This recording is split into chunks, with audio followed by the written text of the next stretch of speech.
its kit, everything about it is a perfectly solid choice. It's just with the advent of seeing a lot more sloshers, it's really kind of throwing that into a bit more of a weird spot.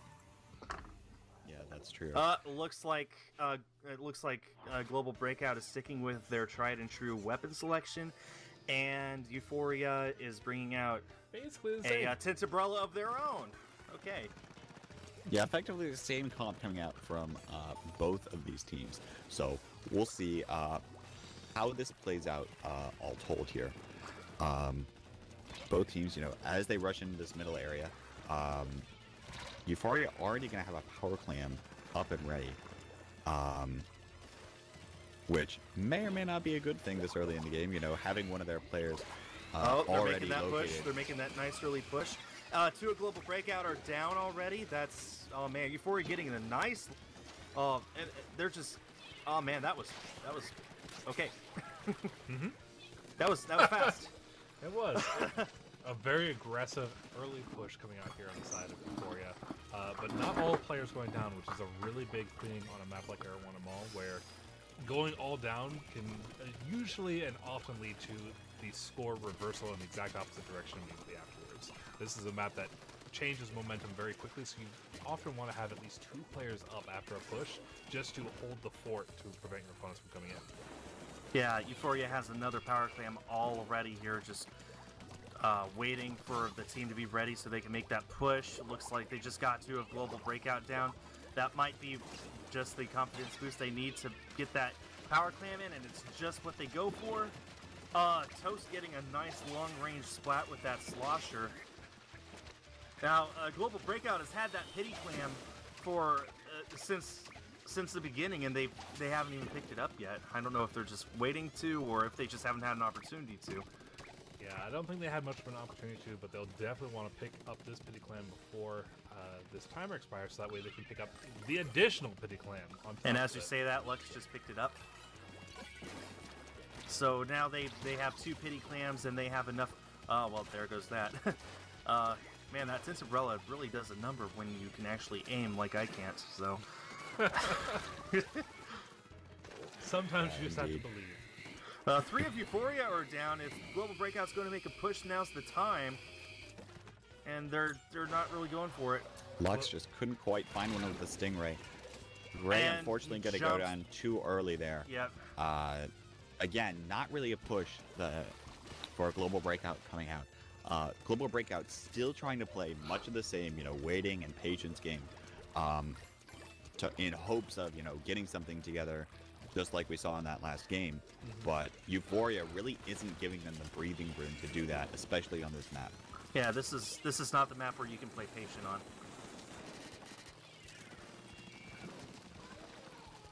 Euphoria slowly being pushed back here by Global Breakout.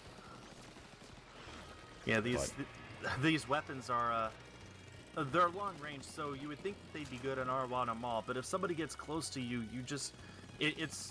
it's just difficult to splat them before they splat you when you have weapons that are meant more for long range. So you have to take the time to charge it up to get a wide spray down, whereas if somebody's coming right at you with a say a splatter shot, and they could just aim right at you, pull the trigger, and that's that. Here we go. Global Breakout getting the power clam in. It looks like Fluffy has some clams, wasn't able to push back against Noob. And now Noob has the clams and either has a power clam or one short of a power clam. That was a sprinkler, wasn't it? That was a sprinkler kill. Oh no. Wow. That's just impressive. That's looks where like, the real talent is these days. Looks like Euphoria is making this push again, trying to find the opening they need to just lock this up. They have the clams to the clams to win. They just got completely bodied.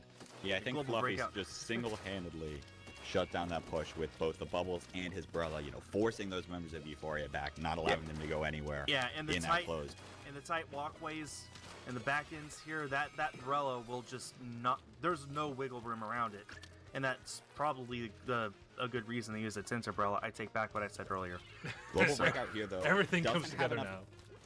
Global Breakout really doesn't have the time that they need right now in order to fully get a push going. They have a decent number of plans at their ready, There goes a Booyah Bomb between Here goes a Booyah Bomb. They've got a couple of specials coming out on this area, but they really don't look like they have the personnel, and they're going to try to fight this close. They will get one bubble down. Noob goes down. Oh, 3 of Euphoria are they have down. Enough of an opening, but I don't think they have enough Clam. They just have to live. Leotos just bodies them single-handedly. There's a petty Clam at spawn.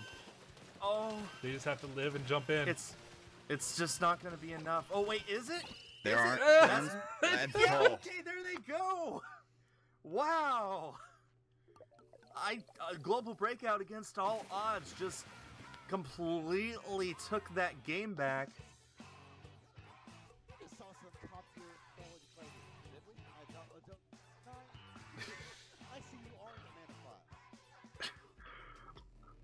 Leotos on Euphoria was the only one left for most of that. He was pushing back as best he could. I thought that would be enough, but I guess not.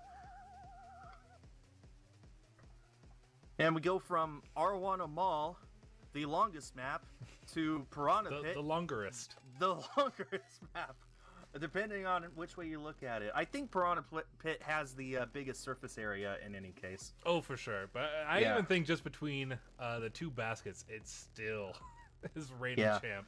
No, I mean, I remember watching plenty of videos from the first Splatoon game where people were going for, turf war personal records, and they got something like almost 3,000, maybe over 3,000, just using these conveyor belts. So, but yeah, definitely biggest surface area, which means the most potential for clams to spawn. So we could potentially see a quicker game this time around, although based off of how both of these teams have been playing, I'm not really expecting it. I'm fully expecting it to go to time. Yeah. Yeah, it'll either be an opening push, the first one of the game, and it'll be that explosive pop-off like we saw early on last time we were here at Piranha Pit, or it's going to be you're going to get in one power clam and both teams are just going to chip away at their points. And it's going to be a lot of that back and forth because it's a big map. Unless you are getting in a coordinated jump push, doing a run to their goal takes so long on this particular map. All right, and somebody pointed out Moray Towers. Don't be silly, that map doesn't exist. So, yeah, it'll be interesting to see how both teams play on this. I'm fully expecting Global Breakout to keep the same weapons. There they are. And Euphoria, looks like the Jet Squelcher is new, but for the most part, it's fairly much to the same as what they had last game. Yeah, And Euphoria here doesn't quite look like they have necessarily short range, or it looks like as far as range is concerned, they're on about par with Global Breakout here.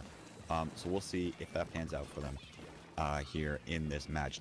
Euphoria going to go down early too, so Global Breakout going to have enough time to hopefully get some map control here and a little bit of a claim advantage.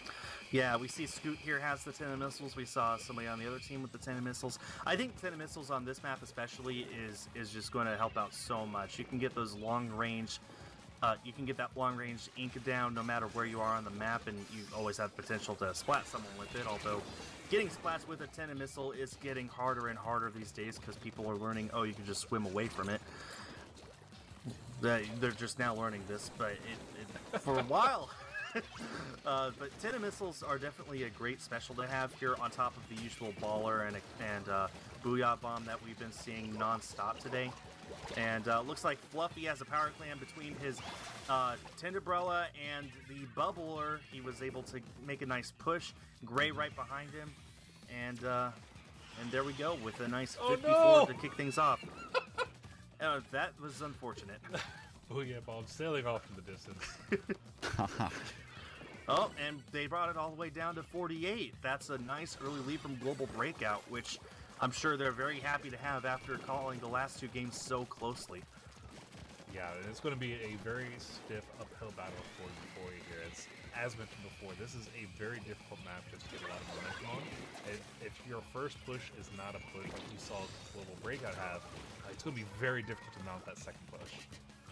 But, nonetheless, Euphoria here seemed like they had almost all of the right, pieces of the puzzle. Just needed that. Oh. That's that. I'm sure he didn't mean to do that. Yeah.